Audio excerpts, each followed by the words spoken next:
मराठवाड्यातली बीड मधली नदीच्या पुरामध्ये अडकलेल्या 5 जणांना एनडीआरएफच्या टीमनं आता सुखरूपपणे बाहेर काढलंय।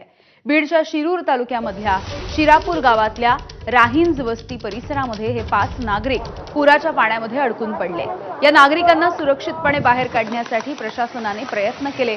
दरम्यान स्थानिक आमदार संदीप क्षीरसागर यांनी एनडीआरएफच्या टीम सोबत या पूरस्थितीचा आढावा घेतला। पुरामध्ये अडकलेल्या नागरिकांना बाहेर काढलंय। या परिस्थितीमध्ये आणि या परिसरामध्ये झालेल्या ढगफुटी सदृश पावसाने इथल्या नदीला पूर आला आणि याच पुरामध्ये हे 5 जण अडकून पडले होते। अखेर त्यांना बाहेर काढण्यात यश आलेलं आहे।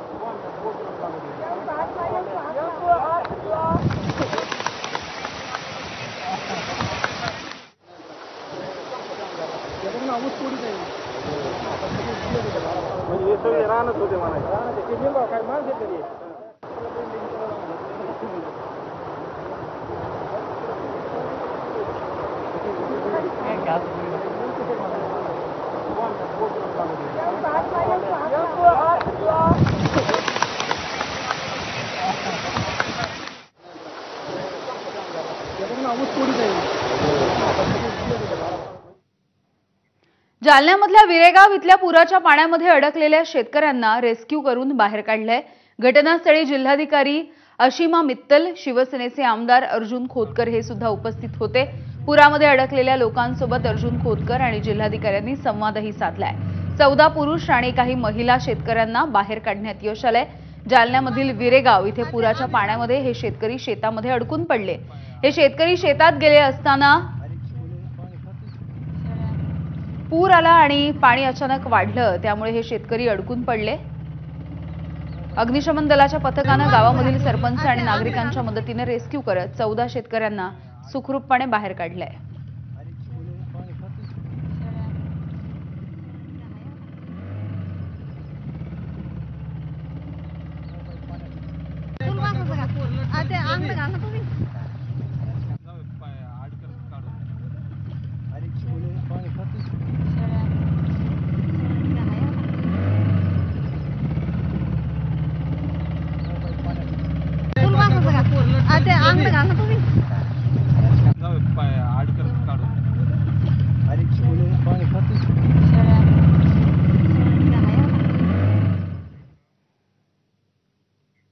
सोलापूरमधल्या सीना नदीला आलेल्या महापुरामुळे शेतीच्या पिकांचं प्रचंड नुकसान झालंय।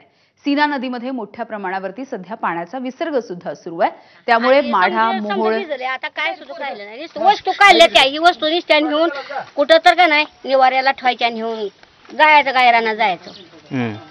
काय माल तर भिजला, आता उसाच तर वाटोळ झाले, आता काय नाही, आता नुसतं नुकसान किती लय झाली। आता रात्र मुंगळं बी झोपू देत नाही, तर रात्रभर सारखं जागत राहावं लागलं। पाणी तर आता दुसरी वेळ 2 दिवस झालं नाही पाणी, तर अजून पुरा आलाच आता। काय काय नुकसान, किती नुकसान झालं शेतीचं किंवा काय पिकवत? धाराशिवमधल्या भूमपरांडा भागामध्ये पुराच्या पाण्यामध्ये अडकलेल्या लोकांचं हेलिकॉप्टरनं रेस्क्यू करायची वेळ आली आहे। हेलिकॉप्टरनं रेस्क्यू होऊ शकत नाही, त्या ठिकाणी मिलिटरीच्या बोटी सुद्धा उतरणार आहेत। सकाळपासूनच रेस्क्यू ऑपरेशनवरती उपमुख्यमंत्री अजित पवार यांनी जातीनं लक्ष दिलंय। भूमपरांडा विधानसभा मतदारसंघाचे माजी आमदार राहुल मोटे यांनी सुद्धा या संदर्भात माहिती दिली। आतापर्यंत मिलिटरीच्या हेलिकॉप्टरमधून 24 जणांचे रेस्क्यू झालंय। अजूनही 5 जण अडकून पडल्याची माहिती आहे। पावसामुळे हेलिकॉप्टरच्या रेस्क्यू ऑपरेशनमध्ये सुद्धा काहीसे अडथळे निर्माण होत आहेत, तर मिलिटरीच्या बोटी सुद्धा या ठिकाणी दाखल झालेल्या आहेत।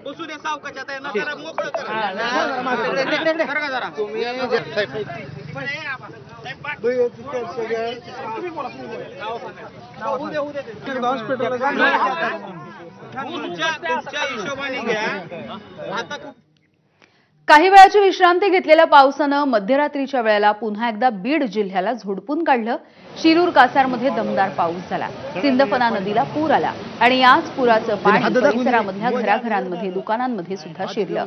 शिरूर शहरामधून वाहणाऱ्या सिंदफना नदीनं रौद्र रूप धारण केलंय। तहसील प्रशासनाने नागरिकांना सतर्क राहण्याचं आवाहन केलंय। मध्यरात्री अचानक दमदार पाऊस झाला आणि त्यामुळे ही पूरसदृश्य स्थिती दिसून येते।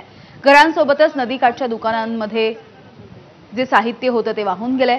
सुदैवाने कोणतीही जीवितहानी झाली नाहीये।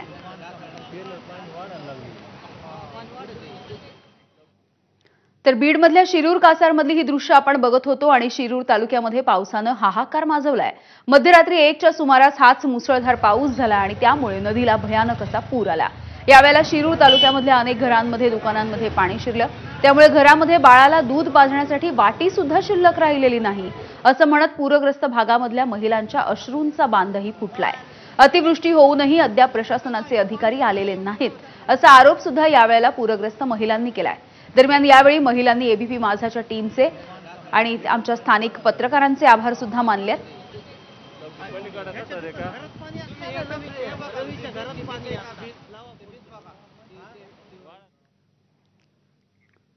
तर या सिंदफना नदीनं रौद्र रूप धारण केलेलं आहे. मध्यरात्री हा पाऊस झाला, नदीकाठच्या परिसरामध्ये दाणादाण उडाली. अनेक घरांसोबतच दुकानांमध्ये सुद्धा पाणी शिरलंय, त्यामुळे प्रचंड नुकसान झालेलं आहे. नदीचा प्रवाह सध्या आपण बघतोय.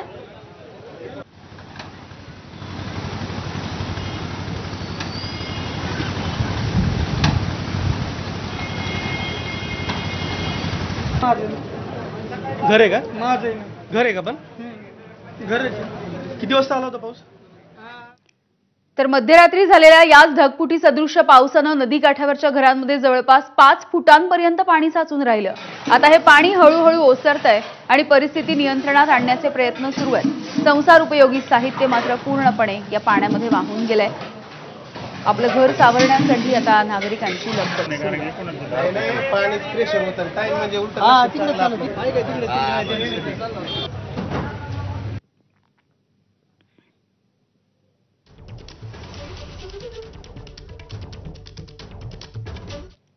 धाराशिव जिल्ह्यामध्ये परांडा तालुक्यामधील साकत इथे मुसळधार पाऊस झाला आणि पूरस्थिती निर्माण झाली.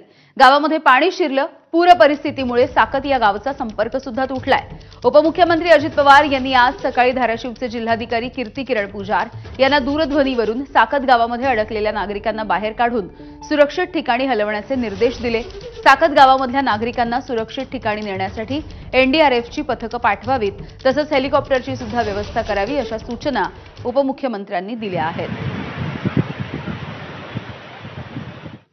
तर धाराशिवच्या भूममधल्या बाणगंगा नदीला पूर आलाय. चिंचपूर ढगे या गावामध्ये सुद्धा हाहाकार माजला. नदीच्या पुराचं पाणी हे गावामध्ये शिरलं. या पुरामध्ये जनावरं वाहून गेली आहेत. द्राक्षाच्या बागांचं प्रचंड नुकसान झालंय. डांबराचे रस्ते सुद्धा खचले आहेत, तर असंख्य झाडं उन्मळून पडली आहेत. धाराशिव भूम आणि परांडा तालुक्यामधल्या वडनेर, ढगपिंपरी, रुई, देवगाव, नरसाळे वस्ती या गावांमध्ये 48 लोक वेगवेगळ्या ठिकाणी अडकून पडले. त्यांच्यासाठी आता नाशिकवरून आर्मीचं हेलिकॉप्टर रेस्क्यू करण्यासाठी पोहोचलंय. आतापर्यंत 22 जणांचं रेस्क्यू करण्यात आलं. 10 जणांचं रेस्क्यू अद्यापही शिल्लक आहे. पुराच्या पाण्यामुळे घराच्या छतावरती जाऊन लोक बसले होते, ते घराच्या छतावरतीच अडकून पडले आहेत. वडनेर, देवगाव, ढगपिंपरी, लाखी, बुकी आणि साकत इथल्या लोकांना पाण्यामधून बाहेर काढायचं काम सध्या युद्ध पातळीवर सुरू आहे.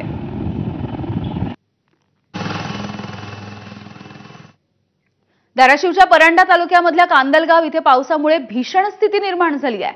नदी आणि नाले तुडुंब भरून वाहत आहेत, मात्र पिकं पाण्याखाली गेली आहेत. शेती पिकांचं अतोनात नुकसान झालंय. पावसामुळे परिस्थिती अत्यंत भीषण बनली आहे. जीवनावश्यक वस्तूंचं सुद्धा नुकसान झालंय. जनजीवन विस्कळीत झालंय.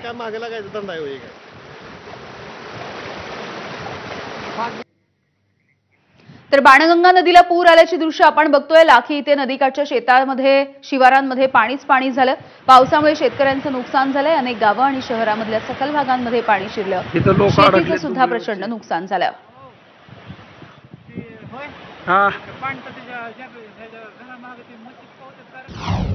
भूम आणि परांडा या तालुक्यामध्ये पावसानं हाहाकार माजवलाय. चांदणी नदीने रौद्र रूप धारण केलंय. चावडी शाळा आणि घराघरामध्ये पाणी साचलंय, त्यामुळे गावकऱ्यांचं नुकसान झालंय. घराघरामध्ये पाणी साचल्यामुळे जीवनावश्यक वस्तूंचं नुकसान झालंय. शेती पिकांचं सुद्धा नुकसान झालंय. लवकरात लवकर उपाययोजना करण्याची मागणी होतीये. शिरसाव तालुका, परांडा जिल्हा, धाराशिव इथे नदीला महापूर आलाय. नदीच्या पलीकडे जवळपास 200 ते 300 लोक अडकून पडले.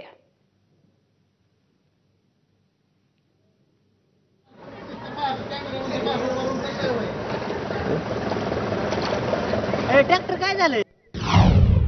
दक्षिण सोलापूर तालुक्यामध्ये अतिवृष्टीचा मोठा फटका बसलाय. बक्षी हिप्परगा गावामध्ये, पंचक्रोशीमधल्या गावांमध्ये अनेक शेतामधल्या खरीपाच्या पिकांना मोठा फटका बसतोय. उडीद, तूर, मूग, सोयाबीन अशी सगळी पिकं पूर्णपणे पाण्याखाली गेली आहेत. शेतकरी राजा चिंतेत आहे. लवकरात लवकर पंचनामे करून मदत करावी अशी मागणी शेतकरी वर्गातून केली जाते आहे.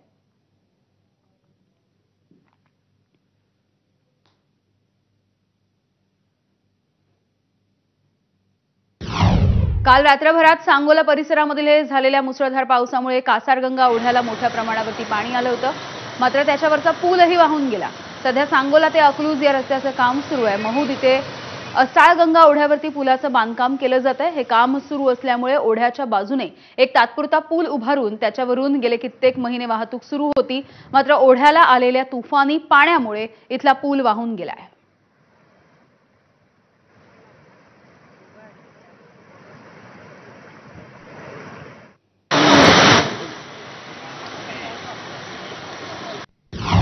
बार्शी तालुक्याला वादळी पावसानं झोडपलंय. तालुक्यामध्ये सतत पडत असलेल्या पावसामुळे खरीपाच्या पिकांचं नुकसान झालंय.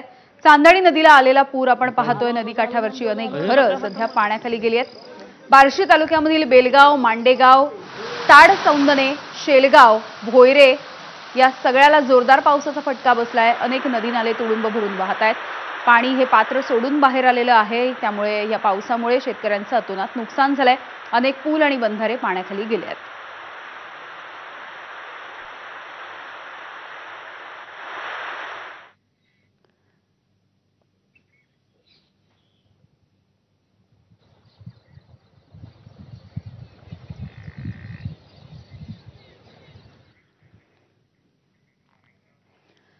धाराशिवच्या परंडा तालुक्यामधील देवगाव इथे मिलिटरीकडून लोकांचे रेस्क्यू सुरू आहे. सकाळपासून 24 जणांना या पुराच्या पाण्यामधून बाहेर काढण्यात आलंय.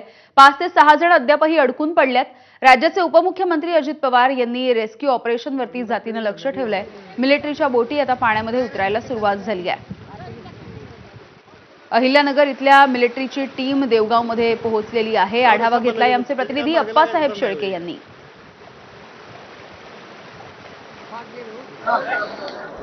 धाराशिवमध्ये पावसाने हाहाकार माजवला आहे आणि धाराशिवच्या परंडा तालुक्यात देवगावमध्ये याच पावसाच्या पाण्यामध्ये अनेक जण अडकलेले होते. त्यांचं रेस्क्यू जे आहे ते मिलिटरीकडनं करण्यात आलेलं होतं. जवळपास 24 लोकांना आतापर्यंत मिलिटरीच्या हेलिकॉप्टरने रेस्क्यू करण्यात आलेलं होतं. मात्र आपण पुढच्या भागात पाहू शकतो की हे पुराचं पाणी आहे. अजूनही पाणी ओसरलेलं नाहीये आणि काही जणांना रेस्क्यू करण्यामध्ये जे आहेत त्या अडचणी येत होत्या. त्यामुळे आता मिलिटरीच्या बोटी देखील दाखल झालेल्या आहेत.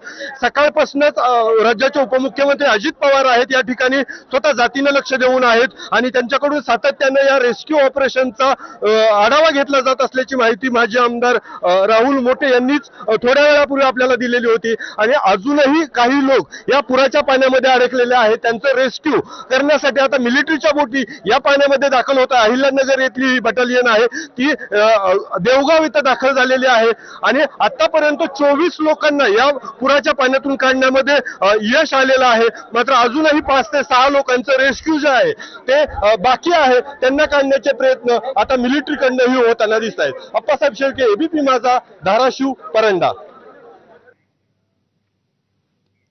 सोलापूरमध्ये सुद्धा मुसळधार पाऊस कोसळताना दिसतोय. कोळेगाव, खासापुरी आणि चांदणी प्रकल्पामधून सीना नदीच्या पात्रामध्ये सुमारे 1,23,000 क्युसेकनं पाण्याचा विसर्ग सुरू आहे.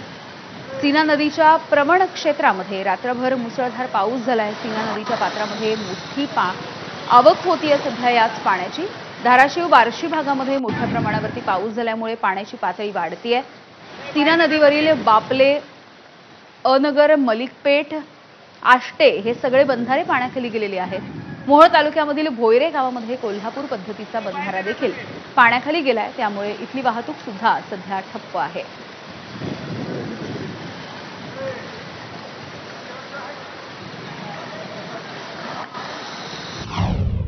लातूर जिल्ह्यामधल्या भेटा परिसरामध्ये रात्रभराने झालेल्या अतिवृष्टीमुळे भेटा अंदोरा या गावांचा संपर्क तुटलाय.